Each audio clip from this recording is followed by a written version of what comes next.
ઝીંઝુવાડામાં PSI સહિતના police staff ઉપર ઘાતકી હુમલો કરનાર જાલમસિંહ પોતાના સાથીઓ સાથે કચ્છના ભચાઉ ટોલનાકાના સીસીટીવીમાં દેખાયો છે।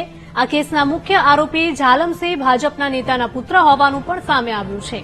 આ કેસમાં ગઈકાલે 4 આરોપીઓ ઝડપાયા બાદ મોડી રાત્રે વધુ 3 આરોપીઓને પોલીસ દ્વારા દબોચી લેવામાં આવ્યા છે।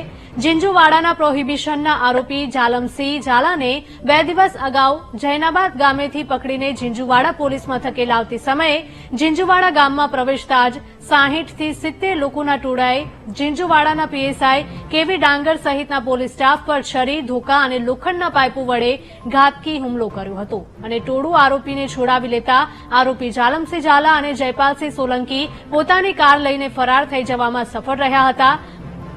આ ચકચારી ઘટના બાદ સુરેન્દ્રનગર જિલ્લા પોલીસ વડા ડોક્ટર ગિરીશ પંડ્યાની આગેવાનીમાં LCB, parole furlough squad, SOG, Dhrangadhra DYSP squad સહિતના પોલીસની અલગ અલગ ટીમો બનાવીને આરોપીઓને ઝડપવા તજવીજ હાથ ધરી હતી।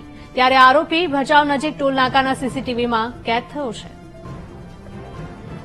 સમી પોલીસ સ્ટેશન પાટણ જિલ્લાના પ્રોહિબિશનના ગુનામાં વોન્ટેડ આરોપી જાલમસિંહ રણવીરસિંહ ઝાલા જૈનાબાદ ખાતે ક્રિકેટ ગ્રાઉન્ડમાં બેઠેલ છે, જેથી તાત્કાલિક તેઓ સદર જગ્યાએ જઈ અને આરોપીને પકડી પાડેલ અને આરોપીને ખાનગી વાહનની અંદર ઝીંઝુવાડા પોલીસ સ્ટેશન લાવતા હતા। દરમિયાન પોલીસ સ્ટેશન પહોંચે તે પહેલા લગભગ 70 થી 80 જેટલા માણસોએ ટ્રેક્ટરને આડે લાવી અને પાછળથી વાહનને બ્લોક કરી અને પોલીસ ટીમ ઉપર હુમલો કરેલ, જેની અંદર ગંભીર રીતે પીએસઆઈ ડાંગર ગવાયેલા અને અન્ય 2 પોલીસ કર્મચારીને પણ ગંભીર ઇજાઓ થયેલ।